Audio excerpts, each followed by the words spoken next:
Good evening, ladies and gentlemen. Welcome to the Raynes Park Community Forum. This forum is organised by the Raynes Park Association, and we have Tony Edwards here from the Raynes Park Association. Tony, is there anything you would like to say at this stage? No, Chris Edge, our chairman, sends his apologies, and so as his deputy, I'm standing in. And as we said, thank you, Stephen, for also chairing it, because this will be your last formal forum. And we said you'll have to come along as civilian at the next forum, but thank you for your efforts in chairing it as well. Thank you very much, Tony. Well, I do look forward to coming along to the next community forum in Raynes Park Library. Chris has sent apologies. Also have apologies from Councillor Anthony Fairclough. He unfortunately has been struck down by COVID and isn't able to attend this evening, which is obviously a great shame, but we hope he is recovered soon. On tonight's agenda, we have Stephen Hammond. Sorry, Stephen. Apologies also from Councillor Omar Bush for lateness, and David Dean's got COVID. Okay, so another COVID victim. Okay, thank you, Adam. On this evening's agenda, we have Stephen Hammond coming to speak to us. I received advice that he has votes to attend in Parliament, so we're not entirely sure if he has these 6 votes to attend, whether he will be able to join us this evening or not. I hope he's able to join us, and obviously I'll slip him into the agenda as soon as he is available to join us, if indeed he is. So apologies for lateness from Stephen Hammond. Are there any other apologies? No, I don't think there are. So the first item on the agenda is the open forum. Now, I have received prior notification from 2 people who would like to raise issues in the open forum. One is Nicola Debret. Is she here tonight? No. Okay. Well, perhaps we'll come back to that. The other person who's raised these is Maria Safont. Is she here this evening? No. Okay. Well, let me just ask if anyone on the Zoom call would like to raise anything under the open forum. It doesn't look like it. May I just suggest that if people want to say something, I see Julia has raised her hand.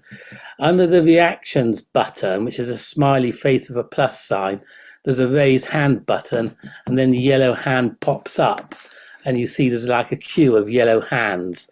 So I shall lower my hand and ask Julia if she would like to speak.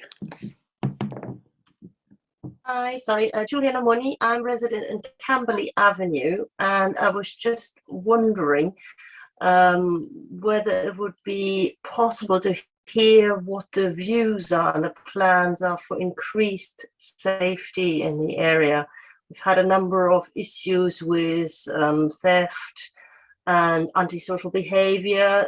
Some of you may know that the sports hall has been broken into previously. There's been a fire issue there. We've had kids basically thrashing things about and so on. And so I was wondering what the plans are for this in terms of potentially having a CCTV or anything like that. Okay, thank you, Julia.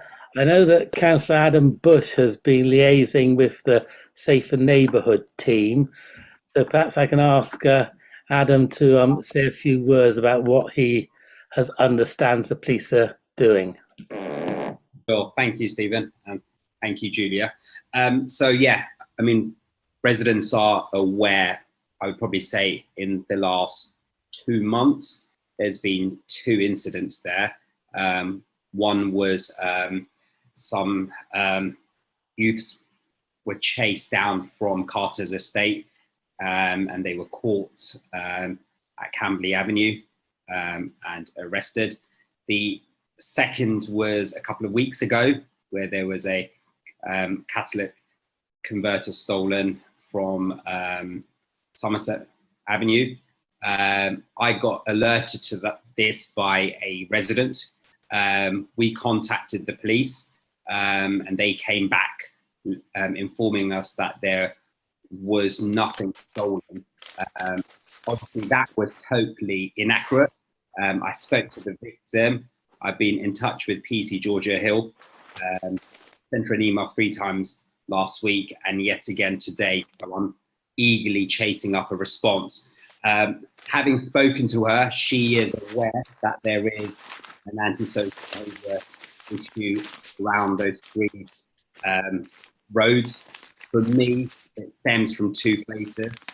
One is from the junction of the Deluxe Pizza. There is a lot of cars parked there, gate, and maybe when Peter reports back on the future of the high street, obviously that's one point that could sort of filter through there.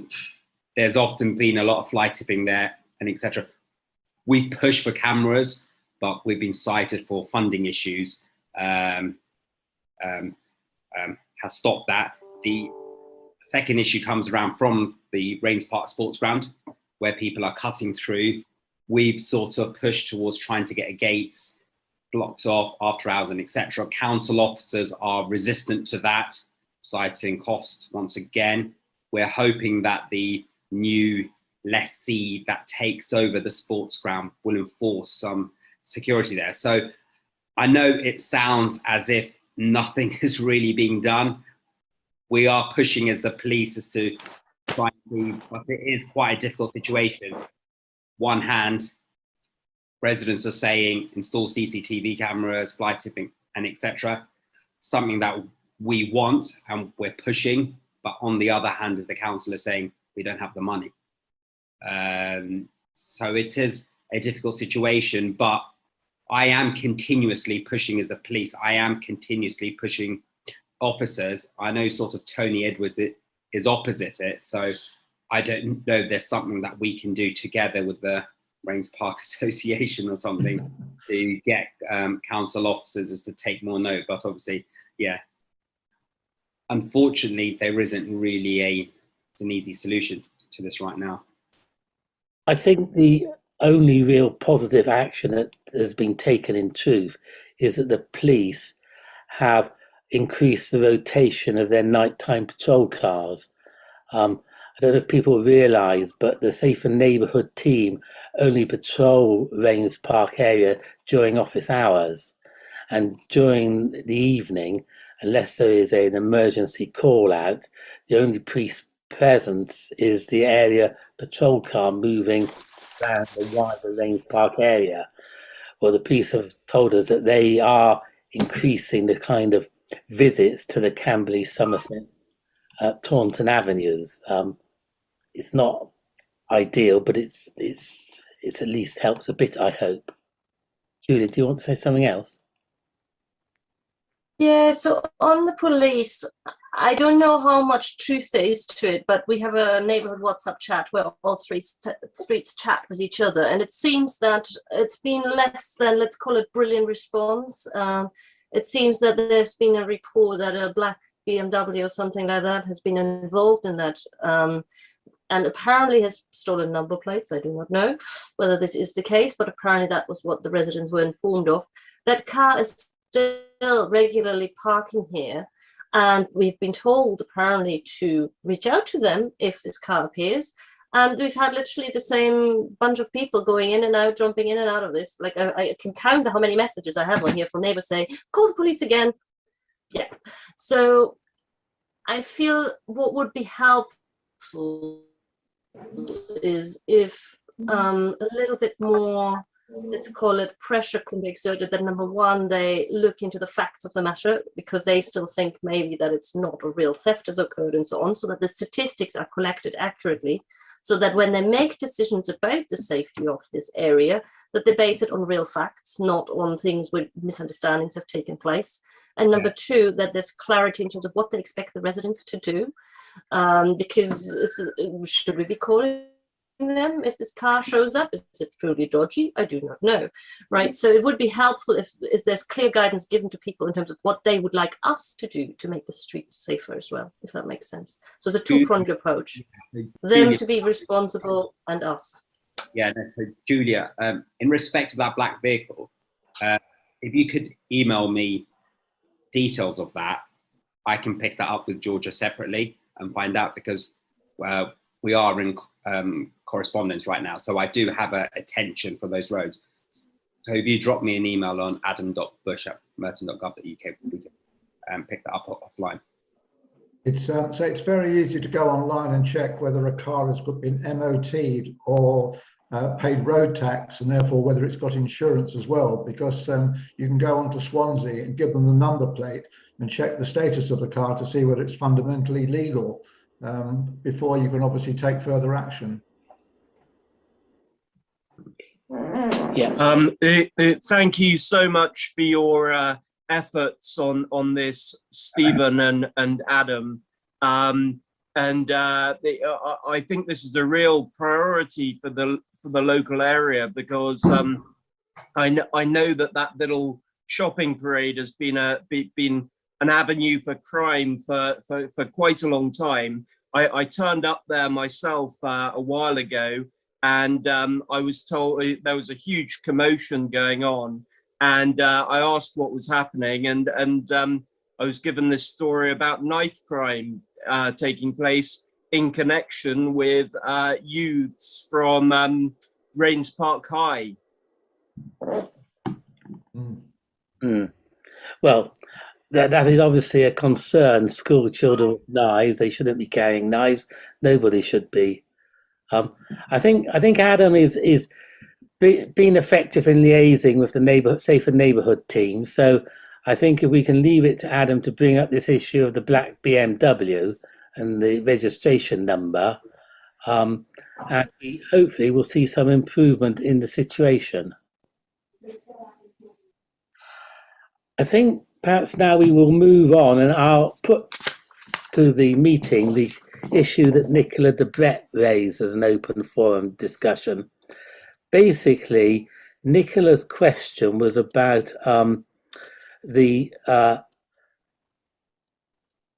sorry, I've lost my place for a moment.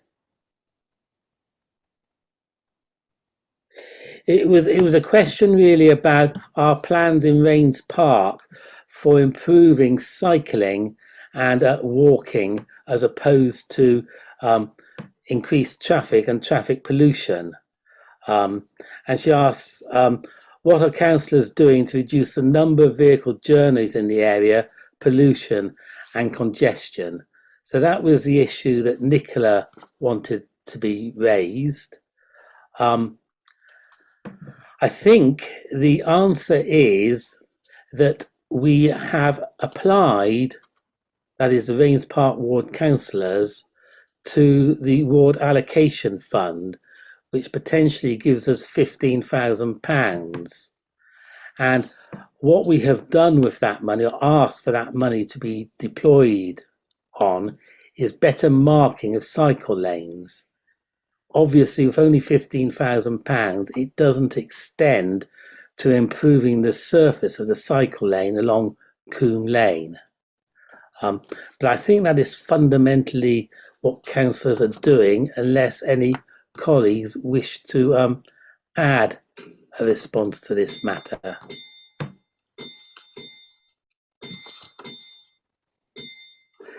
Okay, moving on to the issue from Maria Safont. She asks about the traveller encampment that has arrived at the Manuplastic site in Kingston Road. Now, my understanding of that is that the council and police have been aware of it. It is, of course, private land, and the belief is that the developer who owns the land has gone to the High Court and obtained an injunction to remove these travellers from the site. Sadly, of course, the developer will be left with clearing any fly tipping that has occurred. But I think that is the answer to Maria's question. I don't know if anyone on the call wants to comment. Adam. Oh, Steve. Well, fly tipping and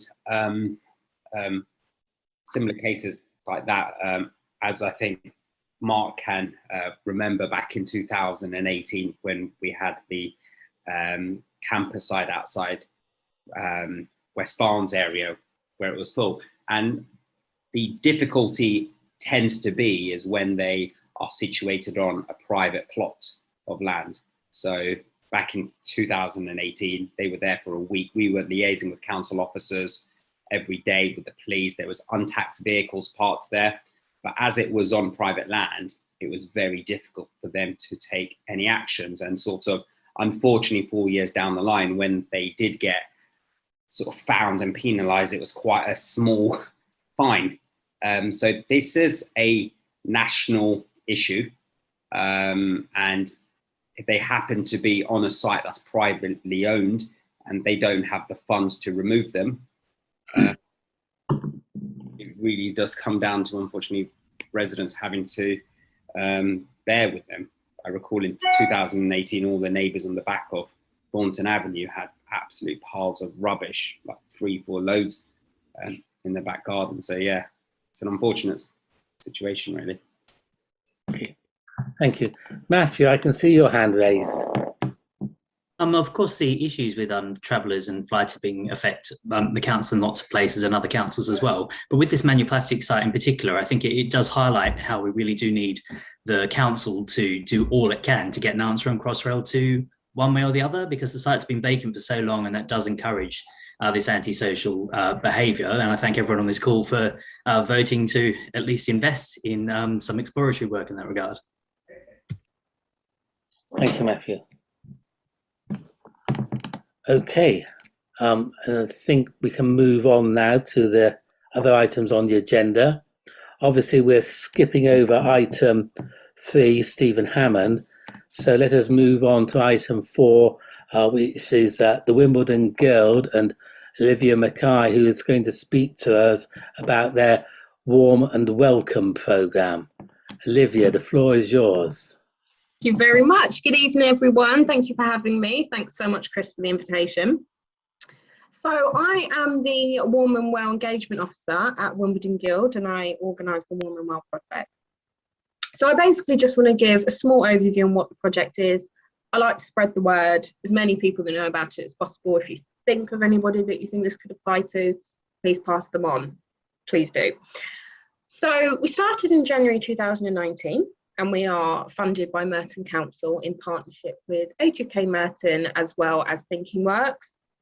So we all have different parts to play. So I'll start with Thinking Works, since they are the vast majority of what we do. So they are really the energy efficiency side. They do energy assessments of the home, see how energy efficient it is, and they can also give specialist advice on making your home more energy efficient, as well as lowering bills as well. When they do visits, they like to give out a little free bag just to get the ball rolling, that normally has an LED light bulb, water saving shower heads, carbon monoxide monitors, things like that, just to radiator reflector panels as well. Make a huge difference because we lose a lot of heat through the wall. So that really just gets them all started.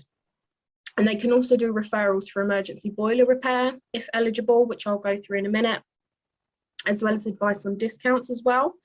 So we find that a lot of people in the borough are actually eligible for discounts that they're not engaging with. So, for example, the water help discount with Thames Water, 50% off your water bill. You have to be on a low income, which they define as in London boroughs, 20,000 and 111 specific, and outside of London, 16,480. So any individuals living on their own, or with individuals that could be at risk, or children, and they're on that income, they would be eligible. So they would then be able to help them apply for that as well. And they also give fuel vouchers. So this is really where I come in. So we're finding at the moment, with the increased price of fuel, which I'm sure is affecting us all, there's a lot of people across the borough having to choose between heating and eating. And in 2022, this is just not okay. So And what we tend to do is people can self-refer, or they can be referred through a third-party organisation. I will then liaise with them, get a little bit more information, and then they're referred to Thinking Works. And if eligible, they get a £28 fuel voucher, which is a code, which is then redeemed at the post office, and that's for gas and electric. So it is worth mentioning, for the fuel vouchers, you do have to have prepayment meters. And I'll just go through the eligibility quickly. So Thinking Works do work in 5 boroughs, but for any referrals that come through me, you do have to be a Merton resident. And then you have to be one of the 3. You don't have to be all 3 because that'd be extremely niche, but you either have to be over 65, on a low income, or have a long-term health condition. So any of those tick any of the boxes. And we also do tend to help carers as well. So there's that aspect to it. So that's really Thinking Works in a nutshell. Energy efficiency. I also manage the Handy Person project. I don't know if anybody's heard of this, but once I tell them, they get very excited. So the Handy Person is a free service in Merton for Merton residents only. And it's an individual called Chris. Some of you may have met him. He's employed by Merton Council. So he will do anything that doesn't require a professional. So he'll put up shelves, curtain poles, reseal the bathtub, grab rails, anything like that. He will move light furniture, and anything that is considered a 2-person job. So previously he's managed to get, with his partner Curtis, he's managed to get the furniture out to the front of the house for council collection, things like that. Again, any referrals to those, they just go through me. So I will pop my email in the chat. Now, there is an eligibility criteria for that as well. So as mentioned, you do have to be a Merton resident, and then you either have to be over 65 or have a long-term health condition. And one of the 2, and you're fine.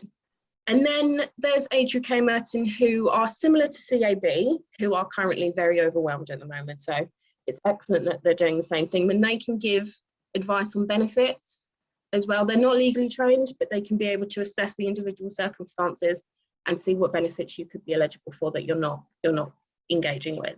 And that's pretty much it in a nutshell, really. Excellent. Thank you, Olivia. Has anyone got any questions they would like to ask Olivia?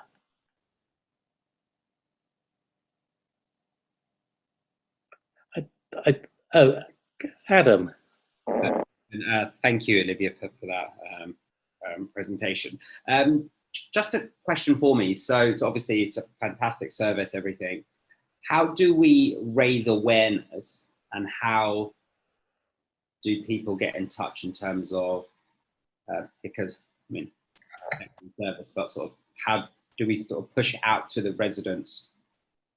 Yeah, so if you could just spread the word, that would be fantastic. I do have hard copy materials. I'm happy to distribute to anybody that needs them or would like them. We do have A4 information packs as well, and inside is all the relevant information. And I do distribute those across the borough, specifically to individuals in Merton Council, the CLCH, organisations, things like that. So I've got a lot of different contacts all over the borough. So more is always excellent. So yes, if you do want anything, please do let me know and I can arrange a delivery. In terms of getting in touch, I will pop my email in the chat, so an email's perfect. And you can call Wimbledon Guild's mainland line, which I will also put in the chat. Thank you. Claire, do you have a question? Yes, I just wanted to check, is there any charge for the handy person service? It's completely free. Brilliant. That is a very good service, isn't it? A free handyman, yes. Danny, do you have a question? Hello, Olivia. Not really a question, just more, I'm more than happy to help you promote that at our libraries. If you want to send some posters through for that, that's no problem at all. Fantastic, brilliant. I'll pop my email in the chat, as I said, and if you could just email me with the information, that'd be fantastic. Thank you. Yeah, no worries. Good. Well, I have personal experience of the Wimbledon Guild. My mother came down from Scotland as an elderly lady, and they were wonderful, and I was very grateful for the help they provided my mother in settling in. And you know, when she was in the community, she used to pop up to the Wimbledon Guild on the Walpole Road for lunch and had a wonderful time there. Fantastic. That's wonderful to hear. I just mentioned that Mark Gale has put something in the chat box about the Travellers and Merton Council going to the High Court and getting orders preventing travellers using Merton Council land. And he points out that this arrangement ended on the 12th of December. I don't know whether it has been renewed. I'm sure we can find out. I don't actually believe it costs a great deal of money to go to the High Court and get one of these injunctions granted. I mean, I think we're talking no more than a couple of £1,000. So I would imagine it probably has happened, but I think we can find out, and we perhaps can include it in the minutes of the meeting, Chris, along, of course, with the Wimbledon Guild contact numbers. So I think now we move on to item 5 on the agenda, which is called Business Matters. And the first of our 2 business matters is the High Street Task Group that was organised by the council and chaired by Councillor Peter Southgate. So Councillor Southgate is here tonight, so I'll ask him to explain what the task group was all about. Peter, over to you. Yes, thank you, Stephen. It all started long ago, as Councillor Bush will recall, as a member of the task group, and thank you, Adam, for your work on the task group. Back in June 2020, so we've taken a long time to get to where we are. But other things have come along in that interval. In particular, the council's Your Merton initiative, which is a very big project indeed, plus certain amounts of funding for the future Merton team for specific high street improvements. And really all of these things are traveling in the same direction. They are about the high street. It started off as the future of the high street, actually. It's now rechristened as the repurposing of the high street. We do realise high streets were struggling before the pandemic. As a consequence of the pandemic, the people's views of the high street have changed, and to an extent they are rather more affectionate, if you like, towards their high street. So it's going to be less about shopping in future. It's going to be much more about its role as a community hub. If I'm trying to give it to you in a nutshell, that's it really. I better caveat what I say though by saying that the report went to Cabinet last night. Cabinet are not bound to accept our recommendations. However, they have formed a, let me just, here we are, an officers working group to work with local partner organisations to carry the recommendations forward into an implementation plan. So, I mean, that's good news insofar as it carries us over from this council to the next one. Specifically, I will not be seeking re-election and the cabinet member is not seeking re-election. So at least there is continuity there. And I was very pleased to get this into the last cabinet meeting of the council. The findings, I don't think you're going to find them surprising, really. They are things that you mentioned.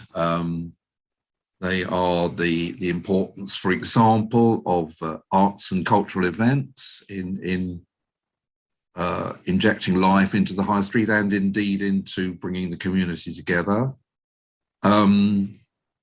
We have made a recommendation that there should be funding for town centre managers, not necessarily one for each of the 5 high streets, but we have had town centre managers in the past, and they have performed a useful role, and they would be the link between the businesses and the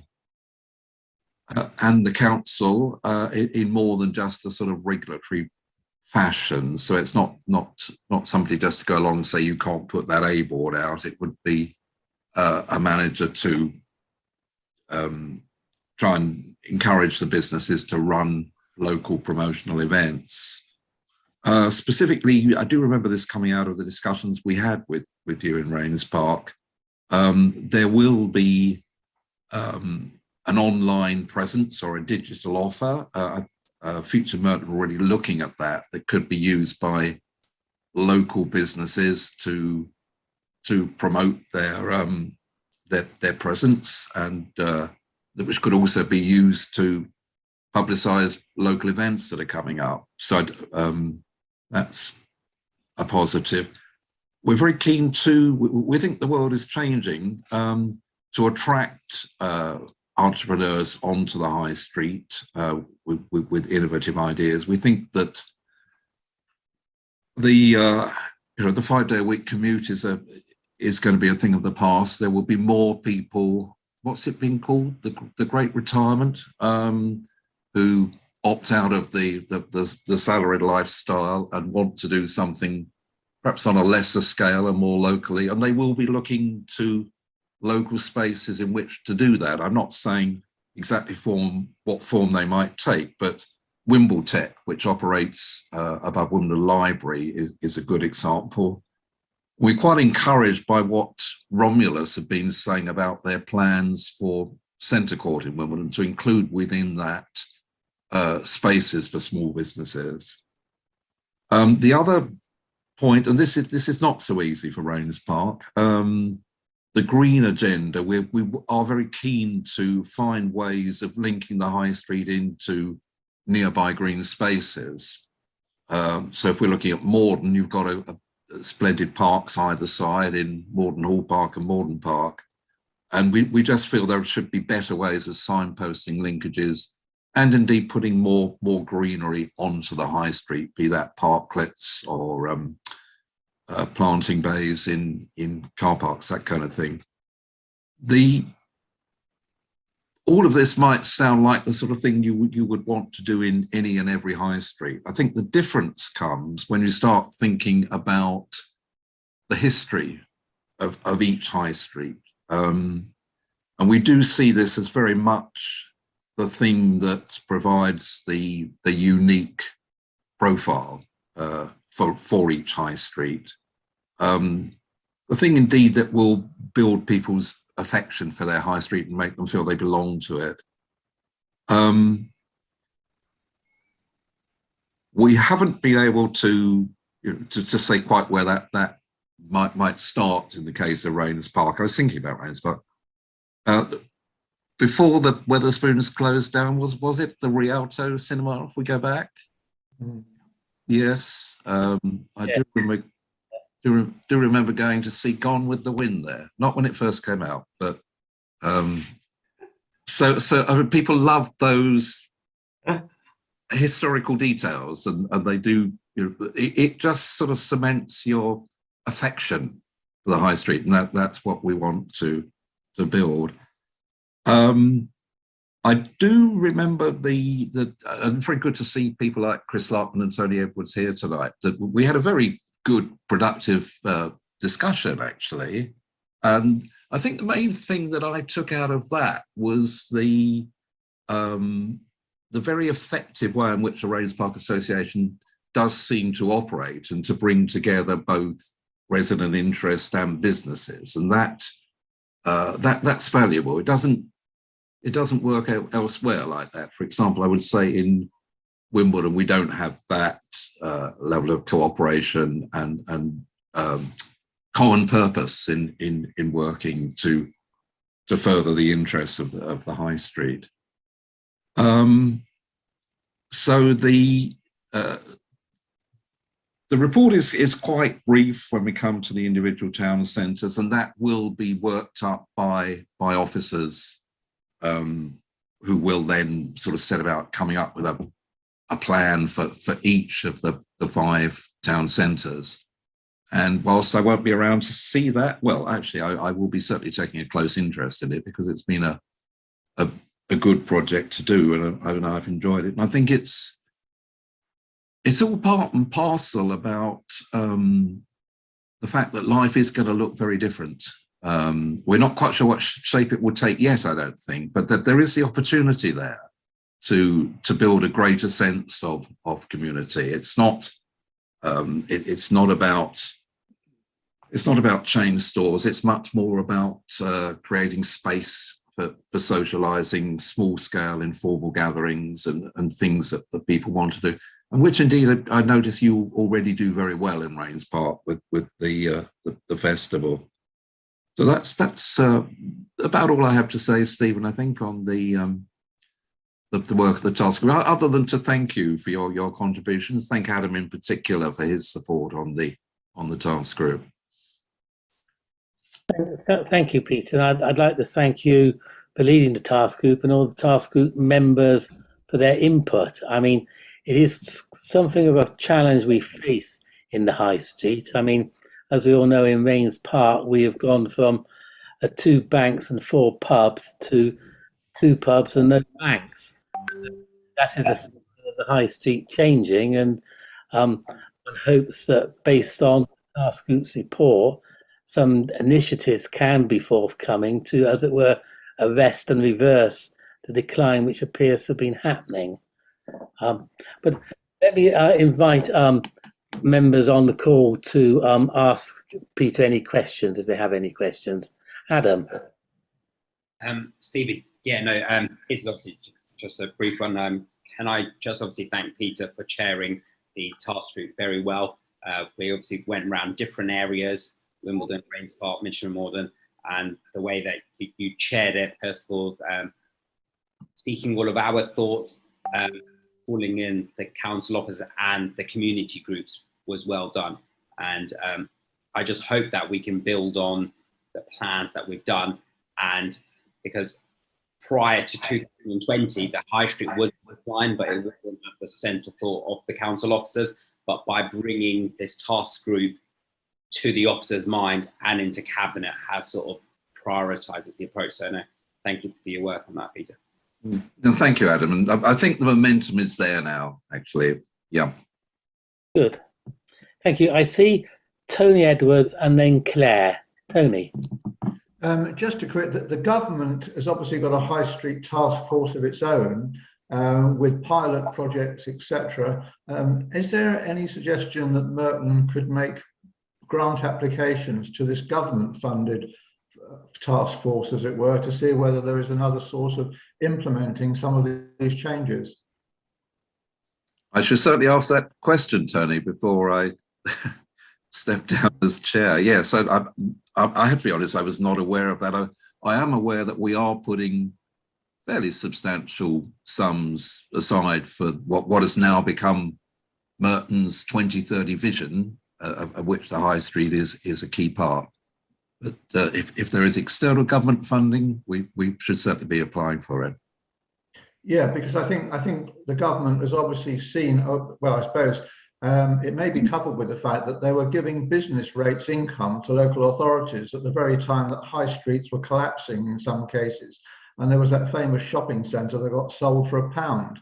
And clearly retail values have been plummeting and we're buying online. And so there is a real crisis in almost every high street where they're all going to look like ghost towns. I mean, we were at the Raynes Park Association quick to stop another shutter going down in front of a shop that was like a nail bar, you know, because so many, I doubt that all the places we see where the shutters down got planning consent for those shutters. I think the sort of the horse is bolted on that one, but you don't really want your high streets to look at night as if they're expecting some kind of civil commotion and siege. So that these small things make a difference to the character of the spaces we're trying to create.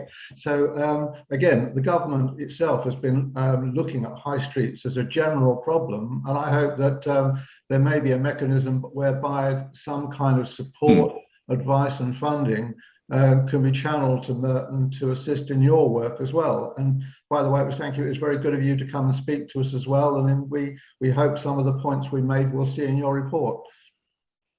Yes, thank you, Tony. Well, presumably the Raynes Park Association, when you talk about partner organisations, that is the Raynes Park Association, is it, as a partner organisation? Yes, and yes. Right, that's good to hear. Thank you. Claire, do you have a comment or question? Yeah, I was just following actually on from what Tony said. It's about business rates and encouraging people to come into Raynes Park. That, you know, what I've heard so often is the business rates are so high that we just can't afford to open a shop locally or a business locally. So I suppose it's how do we make it accessible to people? It's quite interesting in his initial response last night. The Councillor Owen Pritchard is the cabinet member. He certainly raised the question of business rates. Getting that change is a bit above my pay grade, but I think he was making the point that this is something that government should be looking at, and we are aware of. There have been exemptions for smaller businesses, haven't there, for some time now, and I think making smaller spaces is available is one thing, but of course that only suits certain types of business. So it really does need a rather more fundamental reform of the whole system, perhaps moving on to more of a sales tax so that captures the online element in the retail mix too. Yes, maybe the Chancellor will have something to say on the subject tomorrow. Would you like to say something?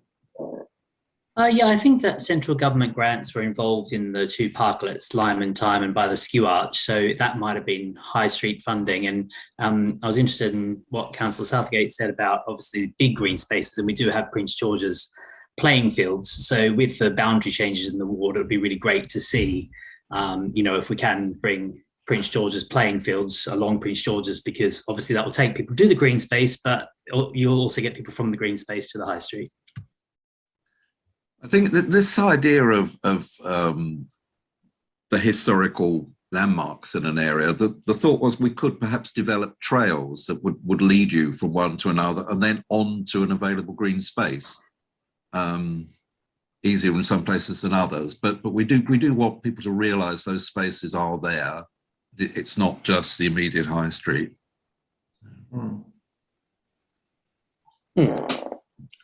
Okay, thank you everyone. I think we've covered this topic. Thank you, Peter, and thank you to your task group. So moving on, the next item on the agenda is claiming for COVID concession. Is that you, Tony? Afraid it is, yes. It was just really picking up. I'm the messenger for the council on this one, really. The council has been given about £4.7 million from the government to provide support to businesses who weren't covered by the previous hospitality or entertainment support as well. These were businesses who've been adversely affected but weren't picked up in those other designations.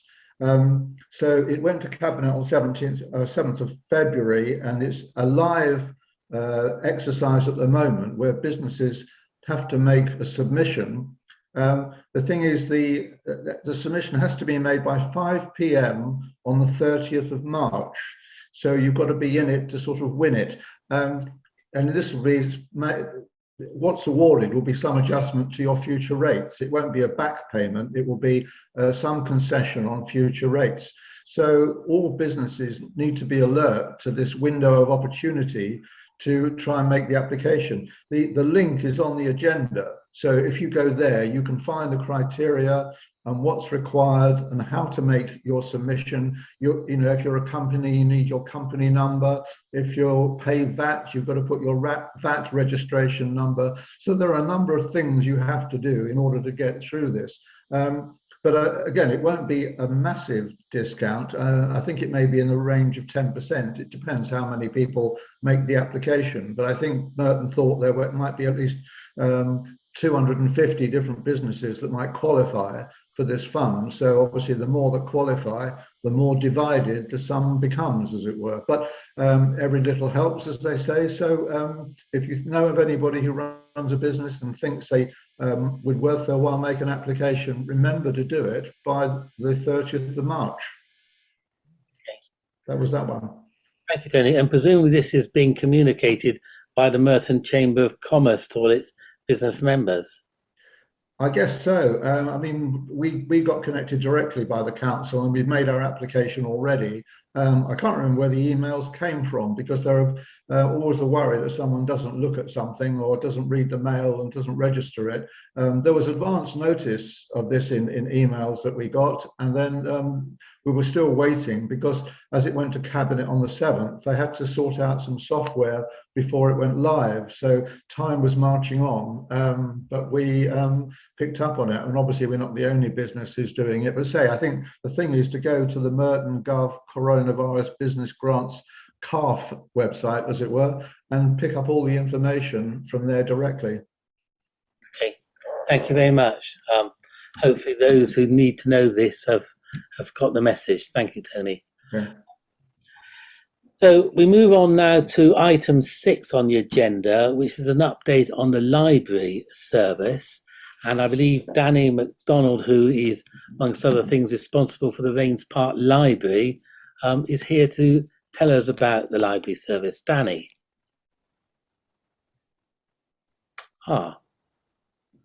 Maybe Danny isn't here.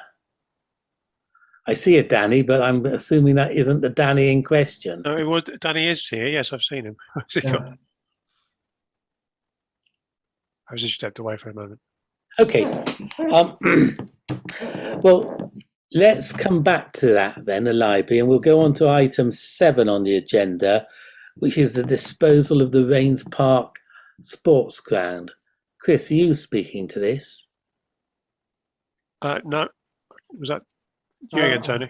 I think Jackie got a response on that. I think there was a concern about the disposal and a number of concerns. And I think Jackie, as our Raynes Park champion, got a sort of formal response to perhaps pacify people on access and the other issues, that the council was alert to some of these concerns. And in arranging a new lease with a new party, these concerns will be picked up before the finalisation. I don't think the lease has been finalised yet, but these points of concern were, with due diligence, as it were, going to be incorporated as well. So as far as I know, everything has been put forward there with his concerns and should be picked up in the final lease terms. Can I just come in at that point? Yeah, I mean, everything that you've just said there is correct. We're looking to let the site in the near future, following the marketing exercise last year. And the notice that people will have seen recently that was in the paper and is on the website was to let you know that the public open space, there is the intention to let it, and to let us know, have any comments. I've had quite a few emails with comments, most of which have been very positive. As you say, the concerns that have been raised with regard to footpaths and the cycleway, and that those won't be affected. But any comments that you want to make, that is still open until Thursday. So do drop me emails if you have anything that you'd like me to address, and pass that on. Okay. Does anyone have any comments or questions in relation to the Raynes Park sports ground? Simon, Councillor McGrath.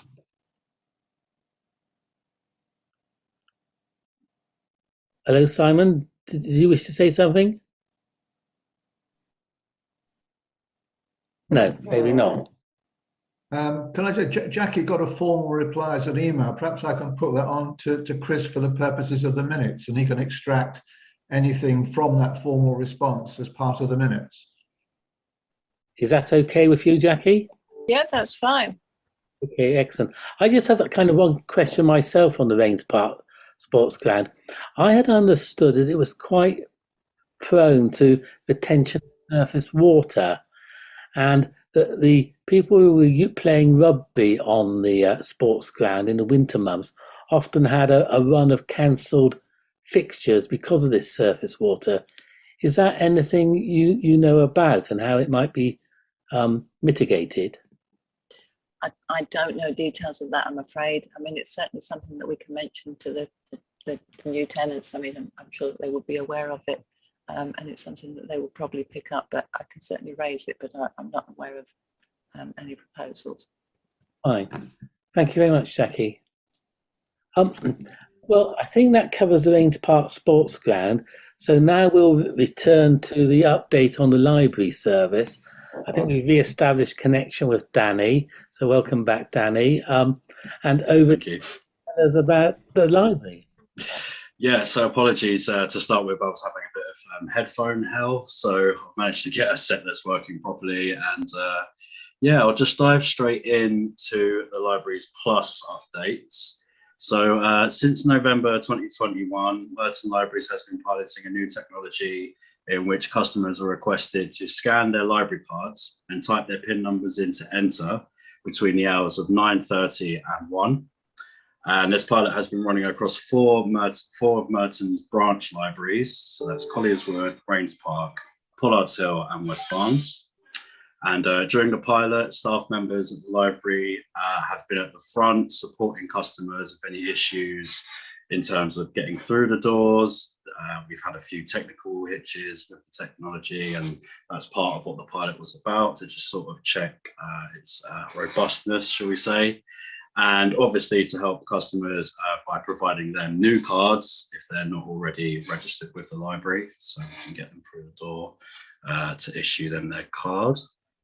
So we've been kind of doing that to minimize any issues for any of our residents.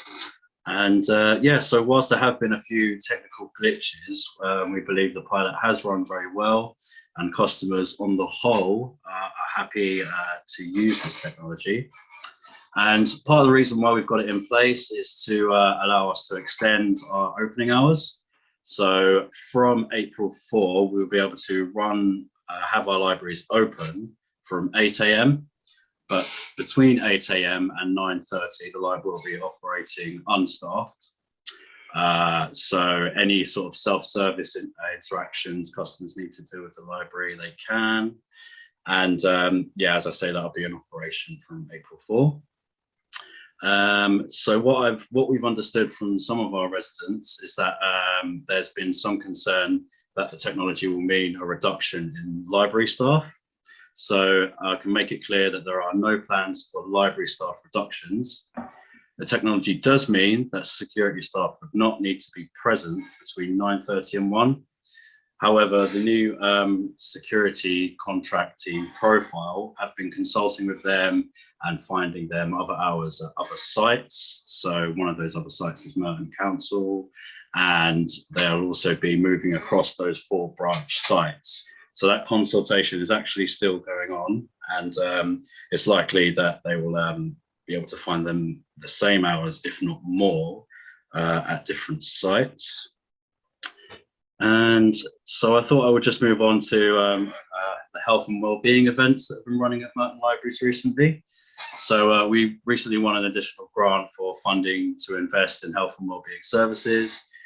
So this has gone towards a roster of sort of events taking place across all of Merton Libraries called Mindspace. I don't know if anyone's come across those, but they've included things like over 60s fitness classes, and yoga, and all sorts of other events to sort of help with physical health for residents. And this will be moving on to health technology, which will be placed within all of our libraries. So we're looking at installing a health monitor, which customers will be able to go in and measure things like their pulse, their blood oxygen levels, their body mass index. And this data would actually feed directly into their GPs as well, if they have their GP contact details with them.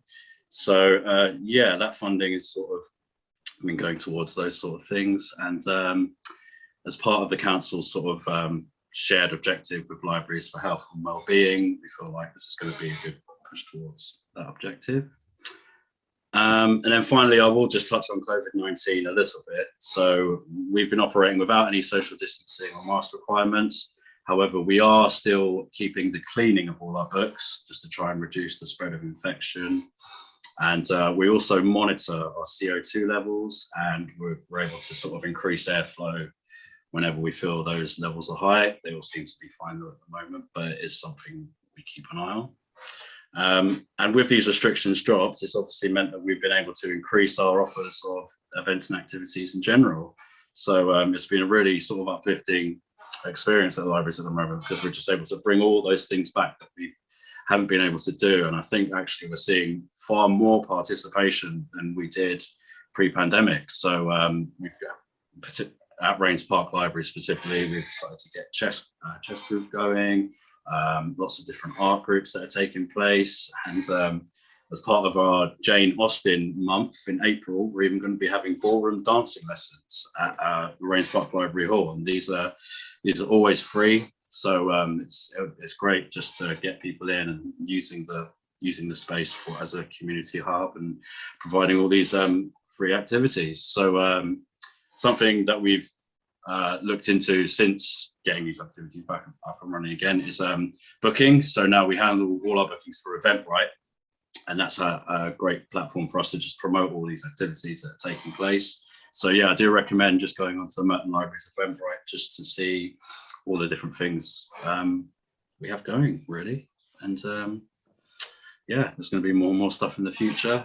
There's going to be a language tutor coming in soon who's interested in doing some free courses. Yeah, so yeah, just keep an eye out for that, really. And just on a personal level, I'd like to thank you for letting me attend today. Anthony obviously sends his apologies, and I'm happy to answer any questions if anyone has any. Excellent. Well, thank you for attending tonight, Ian, and sorry, Danny. And That's fine. I'd just like to say how pleased one is to hear that the library service is coming out of COVID, all guns firing with new initiatives, new tech, absolutely, and for residents. So it's wonderful news for the community. It really is. It really is. I see Claire has raised her hand. Claire. Thank you. I mean, it sounds really, really exciting, Danny. I mean, you're saying like 8 to 9:30 is unstaffed, 9:30 onwards. So I suppose I'm thinking of our older community and managing the clocking in or keying in. Mm-hmm. So you're saying from 9:30 onwards, you don't have to do that anymore. You can go to the front desk. No, so from 9:30, between 9:30 and 1, customers are still requested to scan their library cards to enter. Now, 99% of the time, there is going to be staff presence, but there might be an odd occasion where if someone's on annual leave and someone's unwell, then it will be left. Okay, but it's going to be very rare where that does happen. And obviously, we're just going to continue supporting residents in using the technology. And it's quite like just a self-service at a supermarket. You know, you have to just scan your shopping that way. Here, you're just scanning your cards, and then it's a 4-digit PIN number. So we feel it is quite an easy technology to get along with. But yes, there are always going to be some barriers which do come up. And yeah, obviously, we just want to minimize that as much as possible. And yeah, that I do understand that concern. So with feedback that you've had so far with the pilot, how has it shown you the people who can manage that? What about the people who can't? Are you getting really good feedback about that? Well, we obviously do get some feedback of people that struggle to use it, but we're finding that it doesn't really outweigh how many people are okay with it. So obviously, yeah, it's been an unavoidable sort of technology that we kind of needed to put in place for savings. I'm not going to try and skirt around that, but certainly we feel it's kind of hard to explain. I suppose it's just that it's just a sort of necessary evil, I guess, in some ways, and we sort of feel like the way the technology works, it minimizes how much impact it would have on residents who struggle with it, because there will always be a staff member available.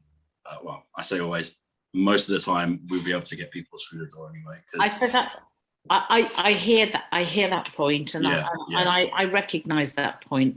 I suppose it's just what is happening to those few people who have accessed libraries before, who now find it really hard, and what support might be being put in for them. Sorry, there was a weird sound then.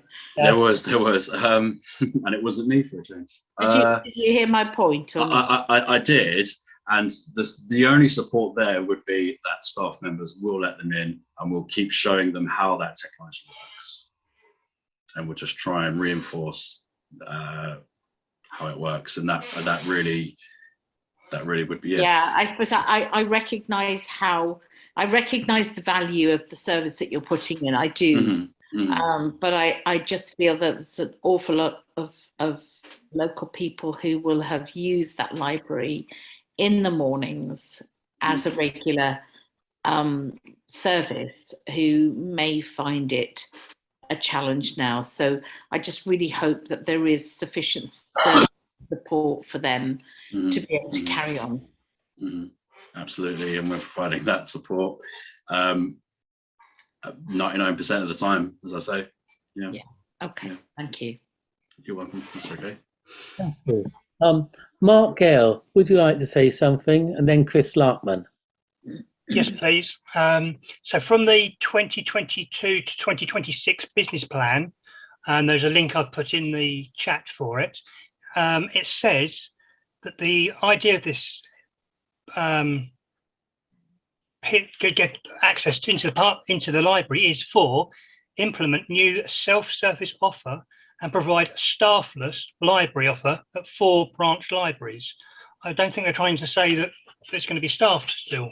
That's the whole point of how they're explaining their cuts in the service to obviously keep the libraries open. Well, obviously that is a concern, and I would need to look over that business report again. I mean, from our understanding is that there is no plans to get rid of any staffing, but we are obviously operating some hours where it will be staffless. So, and then on top of I think a bit of clarity would be, on top of that, what do they mean? Do they mean completely staffless? They put out procurement for this service, telling obviously who they're procuring from that they want to go staffless. So for the last 5 years, this has been shouted at, but from the council, and it's in the current business plan saying this is what's happening in these 4 libraries. They haven't hidden it at all. Well, I'd like clarification on with the staff, because we've got a staffless offer from next week. So do they mean staffless during the entire period of our open hours, or do they mean extending our hours using staffless periods? So yeah, that would be something I'd query that with Anthony, because as far as he's made me aware, there's no plans to get rid of staff ever in the short or long term. Check out the link in the chat, page 285 of the business plan, which will give you reassurance or concern. Thank you. Thank you. Thank you, Mark. Chris Larkman. Yeah, I'm just wondering whether by staffless, would there still be trained volunteers there at that time? That is a good question. And with volunteers, we would be happy to have adult volunteers there if they're willing to come in at 8 AM, which I'm not sure how many would. But we are okay to have adult volunteers, but certainly not anyone under the age of 18. So basically, what you're saying is there may be nobody in the library with any authority, whether they're paid or volunteers, for a period, possibly. Yes, that's right. The other thing, I've come back to you so many times on this, the toilet availability. I knew this was coming. I'm prepared for this. I know you know that would be coming from me. But when the library was built, and I campaigned for it, it was built on the site of public toilets, and the toilets there have always been seen as public toilets. Now, I can go along with what you're saying. It sounds as if you're bending over backwards to make the libraries available as possible. My fear about having this swipe in system is that it would deter a lot of people, but it's sounding as if you're doing all that you can to make it available. I hope you'd also say to people who use your toilets from time to time, you're very welcome. You might want to join the library so that you can more easily access it. Our basic starting point is that those toilets are not for library users, whatever you guys say. They are there for anybody in Raynes Park. Yeah, absolutely. I mean, you've stumped me there. There's not really much I can say in response. We have to do this entry system. It's a way of just us reducing costs, and those toilets are situated inside the library. So as I say, there is always a staff member there, and if for some reason someone doesn't have their card, we can let them in. Of course, there is that 1% chance where there might not be. And then between the hours of 8 and 9:30, what we've consulted with facilities at Merton Council is that it's unsafe for those toilets to be unlocked for anyone to come in between 8 and 9:30. And that's because if there's an accident, then there's no one there to respond to them. And that's more relating to the disabled toilet. But at the end of the day, it could happen in the regular toilets as well. Right, I mean, that'll be a difficult thing for you to manage, but there you go. Yeah.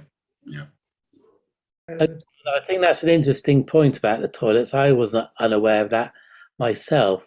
Can I just ask, is there any intention to extend opening hours into the evening?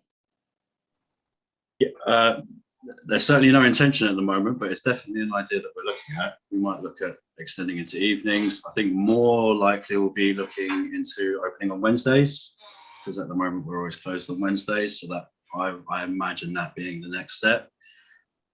But in the future, possibly evenings as well. I think we want to sort of take it little steps at a time, just to see, you know, how customers respond to using the library in a staffless environment. I would add that there is CCTV in operation, and the CCTV is monitored as well. So yeah, it's just about little steps before we start, walk before we run kind of thing. I remember when the 24-hour gym was proposed for basement site next to the old Edward Rain pub. I'm not suggesting that gyms and libraries are comparable, but there was a great deal of concern expressed about an unmanned, unstaffed 24-hour gym. Yeah. In practice, it doesn't seem to have been the problem for the gym. Maybe that's better, maybe it isn't. I just No, I mean, that seems to be a model that has worked for them. I used to use, I think it's a gym just called Gym Group in Tooting, and they were staffless, 24-hour. You know, you typed a code in, you went in, and everyone seemed respectful. I didn't really see any issues when I was using that area. So yeah. Super. Jay, did you wish to say something? Jay Cuthbert? No, thank you. Right. Michael Bull, I see your hand up. Thanks, Stephen. Danny, could I just ask, over a sort of 10-year period, what attendance is like at the library? The number of visitors, obviously, sort of taking out the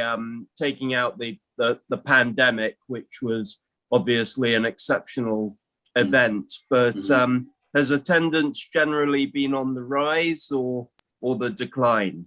Thanks a lot. Thank you.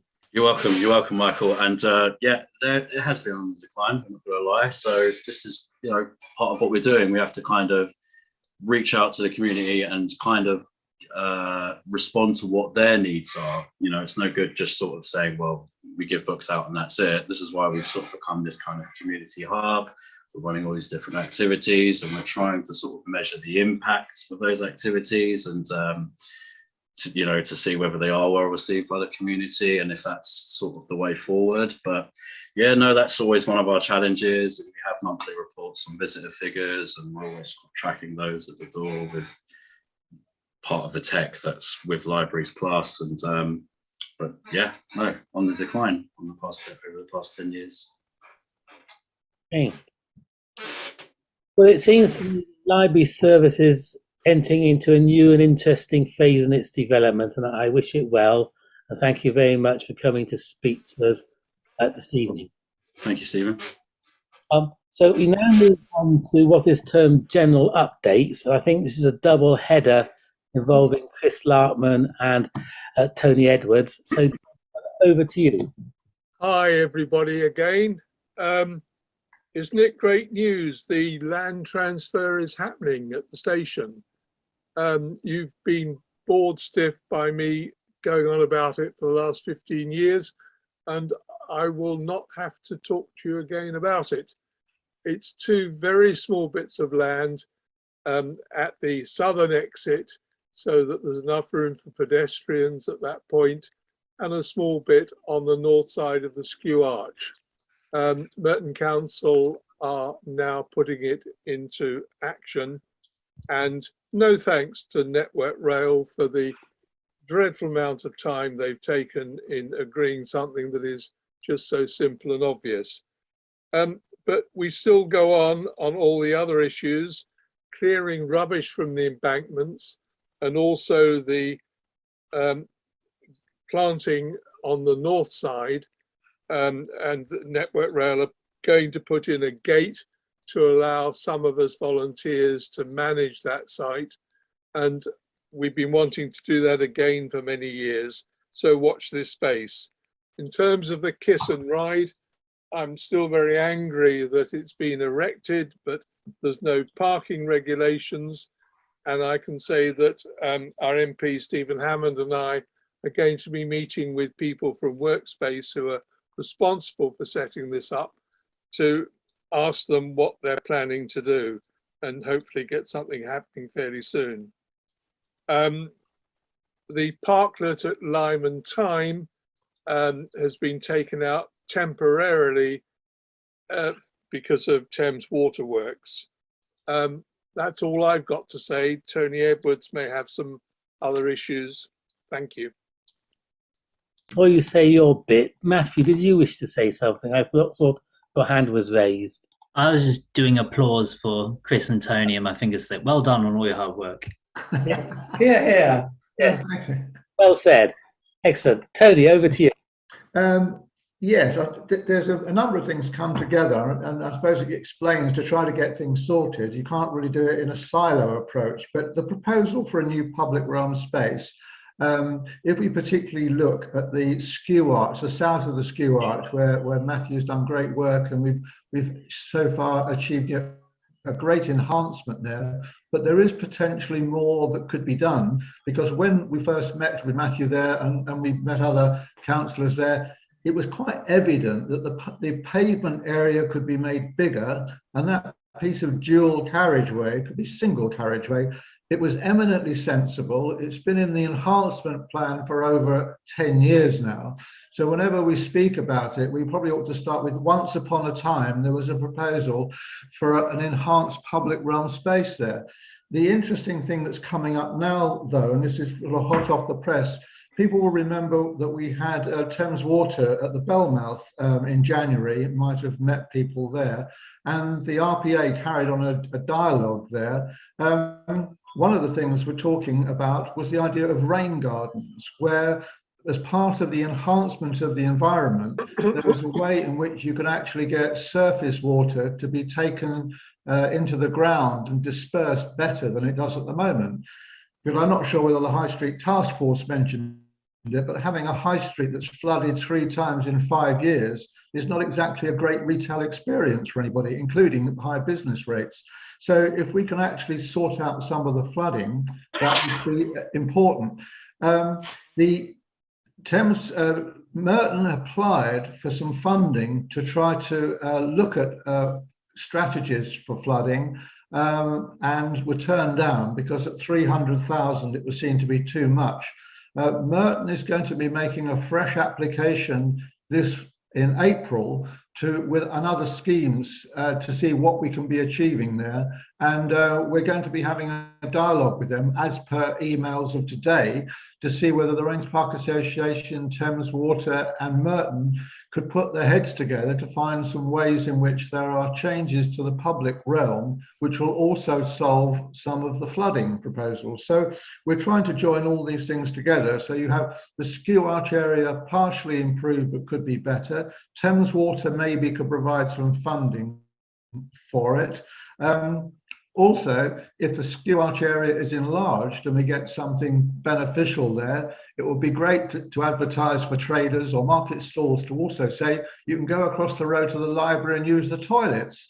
So that's another facility that links up as well. So we've got the potential at the end of the Skew Arch to do something quite positive if we can just find a way of making it purposeful and get some funding for it as well. So the RPA is going to be putting all our efforts into this dialogue to see what can be achieved as well. So we have to watch this space, really.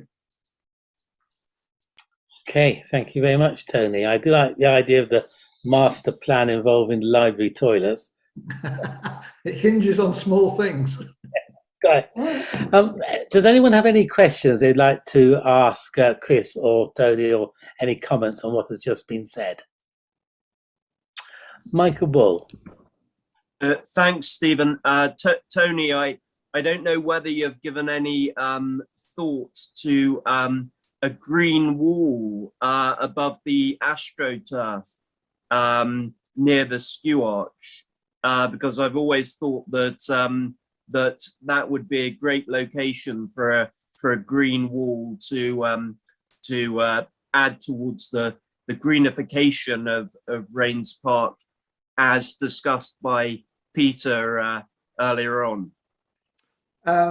Generally, if we do that, which is a good idea, I think we have to be slightly renegade about how we do it.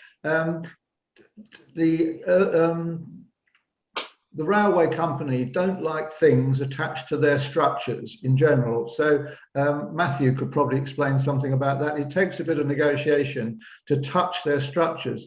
So I think what we need to do is not so much fix something where you need a certain type of climber on it, but we need a self-clinging climber to be planted at the foot of these walls. And maybe we can just improve the soil at the bottom, and then we can actually start to get a green wall which is sustainable in those sort of arches. I mean, it's an interesting structure, and it could be lit differently, and there's all sorts of possibilities. I mean, once we get the ball rolling on making that a public realm space, your suggestions and others could make it really lively 24/7 really, but we've got to get the first threshold to say, well, let's make it bigger before we make it better. Okay, thank you. I think we move on now to item 9 on the agenda, the Community Forum Review. Chris, would you like to lead us on that, please? Will do, yeah. Just get the slides up.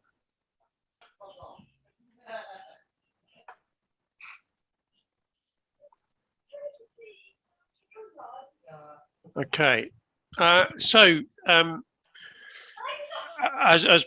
Peter and some of the other councillors no doubt remember, the community forums have been around for a while in their sort of current incarnation.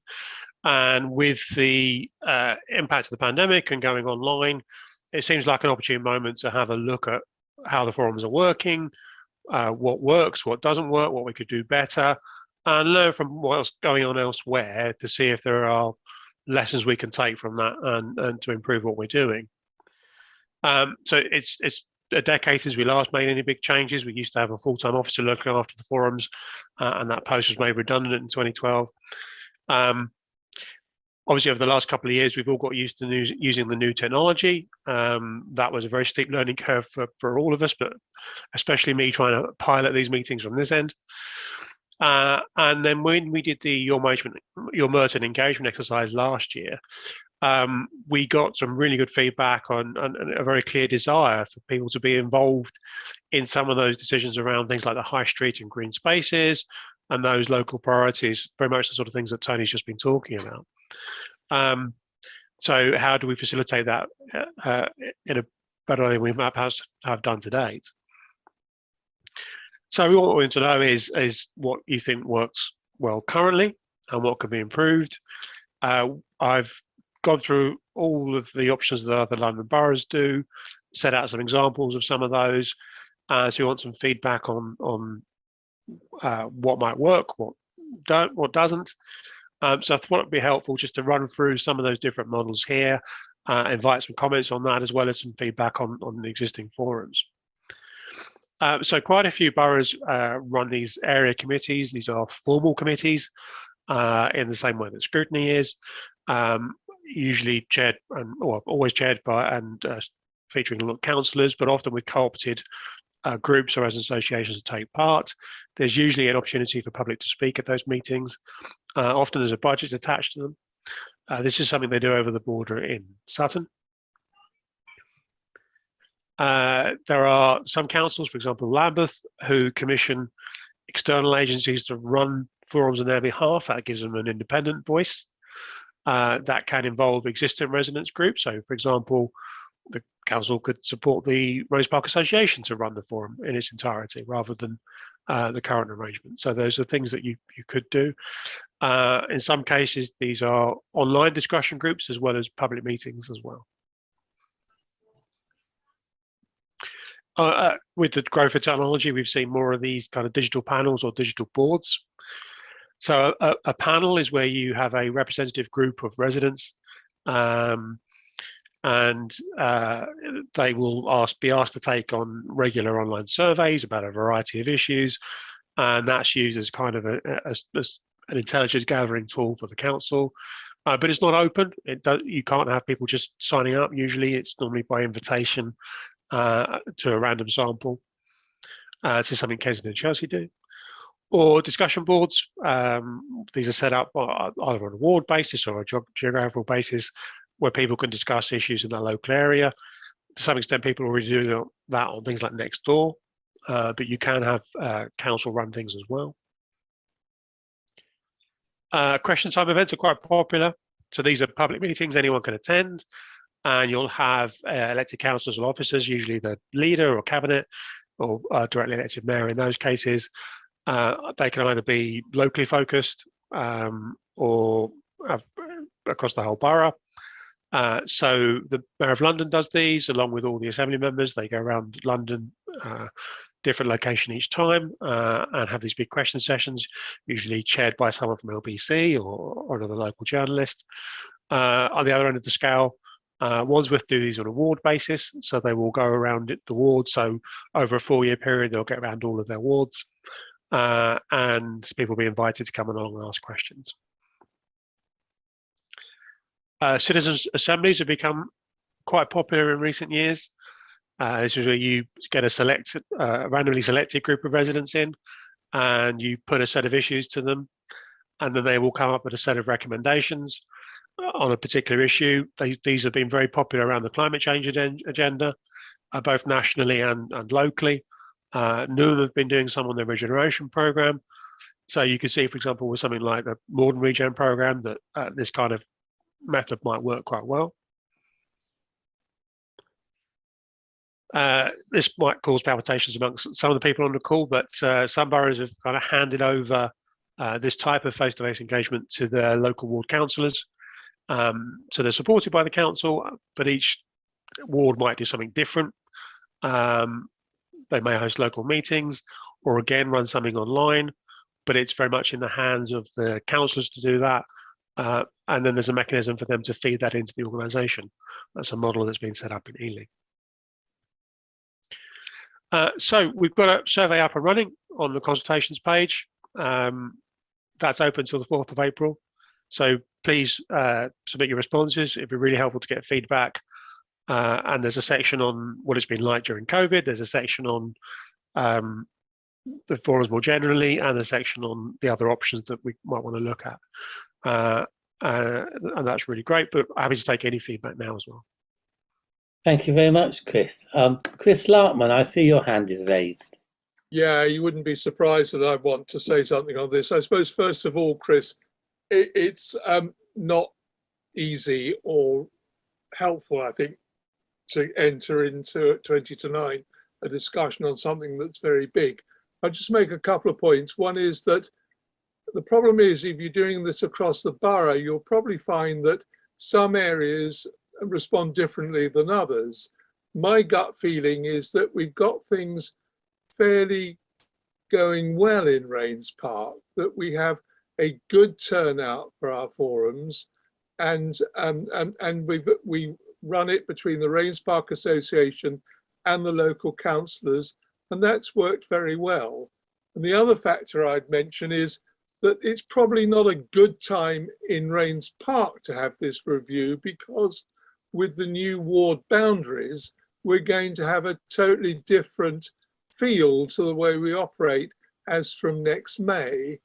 And so that the time really to look at it, I think, will be after May rather than now. I mean, I think it's a very good question you've asked, but that the answer is going to vary, as I say, place by place, and we do need to have that discussion to see if there are better ways to reflect local reaction to local issues.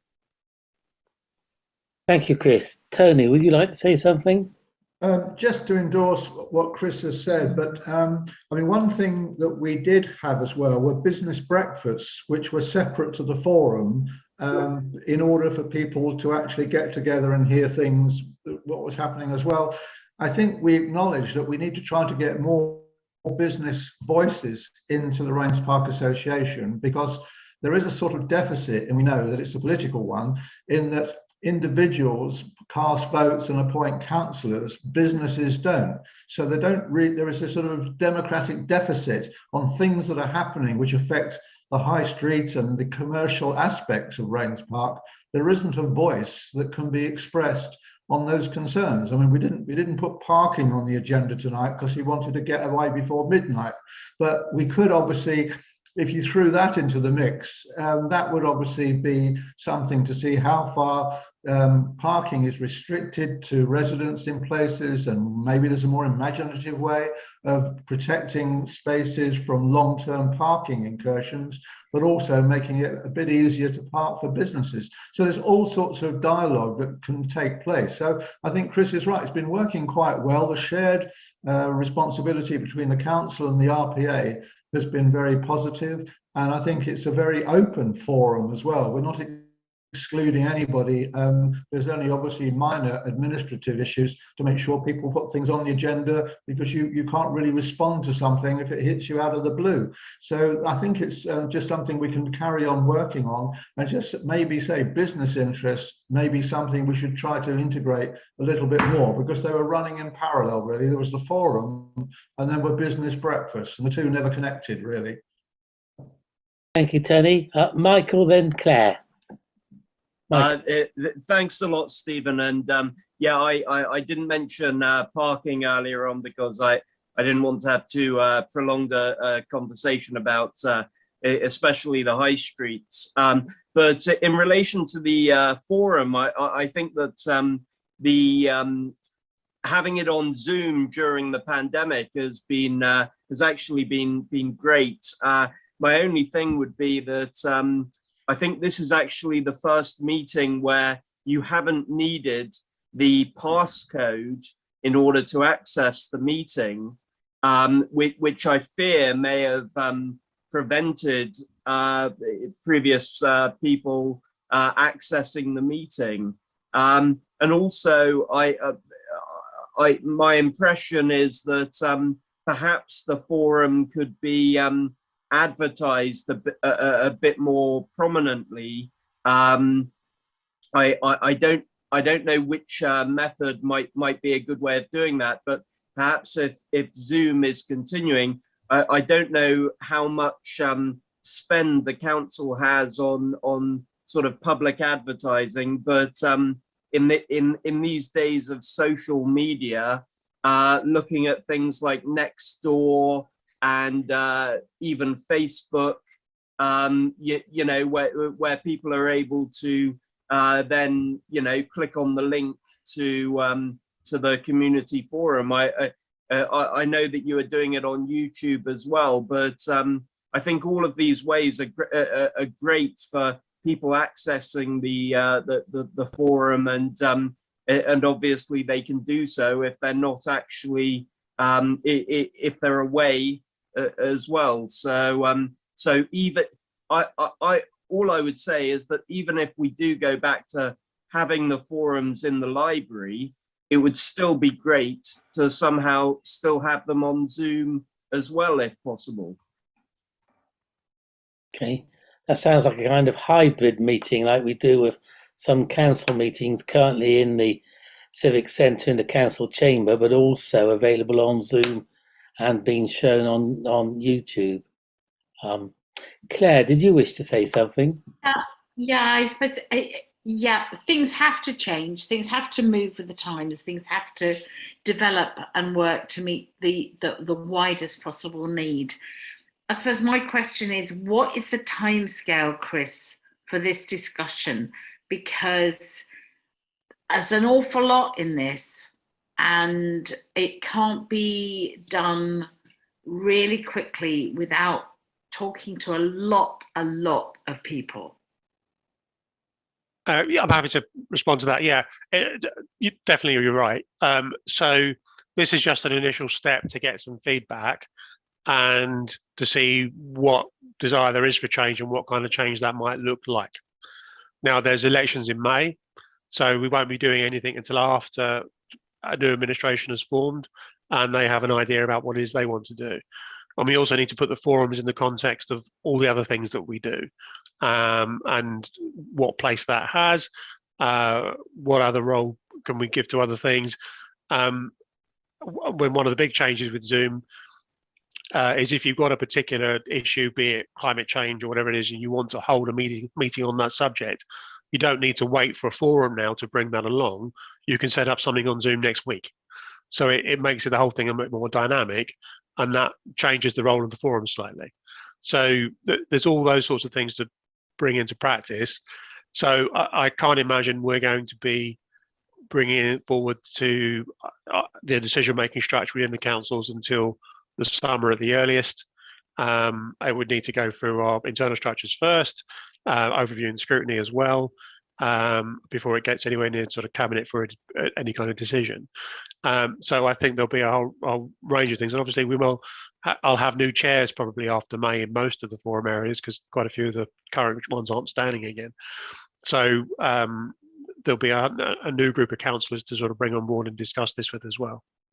But I think it's also important that you're bringing the community leaders along as well as the councillors. It's, you know, it's fine change happening within the council, but it's how you bring people in their communities with you. So it can't be a top-down thing. It's got to be something that is engaging people right across the board. Yeah, I mean, we'll never come up with a model that fits everybody, because they don't exist. So it's about having a range of tools that do different jobs for different audiences in a different way. But what we want to get to a place is if someone wants to engage with the organisation because they've got an issue or a concern, that they can do it in a way that suits them at a time that suits them. And so we need to be able to create a range of tools, and the forums will be part of that. So yeah, the forums are relevant to some audiences more than others. You can see from the attendance we usually get at the library, it's not a very mixed crowd, it's not a very young crowd, but there are different mechanisms for younger people to get engaged. Yeah. So we need to plan accordingly. It does sound as if the principle of forums in your slides, Chris, no one was saying scrap forums altogether. Their value seems to have been established. Well, I'm not prejudging anything at all. We have in our constitution that we will have some kind of area-based activity. It's quite unspecified as to what it actually looks like. So that gives us a degree of flexibility. So I think we will always end up with something, but what exactly it is or how it works in practice, we've got a lot of room for manoeuvre on, and it doesn't have to be one size fits all. It can, the forums already do slightly different things in slightly different areas. So we can increase that flexibility. And if we're working with successful organisations like the RPA or Collies Wood Residents Association or Merton Park, they're already doing a much more effective job in engaging people than we are. So why would we duplicate the work that's being done? So perhaps we need to transform how we work with those kinds of organisations. But there are pockets of the borough which aren't covered by successful resident associations. So how do we then manage those areas? So there's a lot of moving parts to work through. Thank you. Thank you. Chris Larkman, I see your hand is up. Would you like to say something further? No, sorry, it should have come down. Thanks. That's okay. So, Chris Witherington, you seem to have had some comment and feedback from people in the meeting this evening. I assume you'd like me to urge them to, as it were, formally submit their comments via the website, Merton Council website. And yes, please. I think, I would encourage everybody on the call this evening to give some thought to how they would like their forums to develop in the future, whether that is they are content with the current sort of setup or setup we used to have in the Raynes Park Library, or they want something else. As I say, I think it's important to try and spread the word and get as many views through the consultation as we possibly can. If it's extra motivation, currently we've had more responses from Wimbledon than Raynes Park. So if you're at all competitive, I think now is the time to get your responses in. We are competitive, so I should urge all Raynes Parkers to do their duty. And remember, we got Waitrose before Wimbledon. It's now 8 minutes to 9. The meeting's scheduled to close at 9. Unfortunately, Stephen Hammond seems to be delayed in Parliament voting. I haven't heard anything from him or Sally. So it looks rather like he isn't going to be able to attend the meeting this evening. So I just invite anybody to raise any other points, any other business. Has anyone any issues they would like raised in these last few minutes? Can I ask just, Chris was going to clarify about the tree strategy, about the dates. Chris, were you going to address that? Yeah. So the tree strategy consultation closed at February, and I think they had something like 500 responses. So it's a really good number of responses to work through. So they're currently going through the process of looking at all those responses and putting together a draft. My understanding is they expect to have that draft, that first draft, around April, May, and then that'll go back out for further consultation. Thank you.